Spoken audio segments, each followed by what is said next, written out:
రే ముసలోడా, అప్పు కట్టే స్తోమత లేనప్పుడు వ్యవసాయం ఎందుకురా నీకు?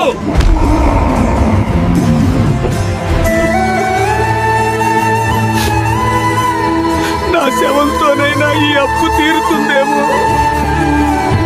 నాన్న, ఏంటి ఈ పిచ్చి పని? నువ్వు చనిపోతే మేము బతకగలమా నాన్న? నీ కష్టాన్ని నేను తీరుస్తా నాన్న.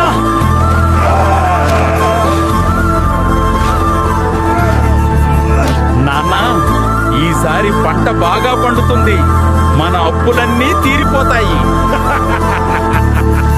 కోట్లున్నోడైనా కూటి కోసం రైతు దగ్గర తల వంచు.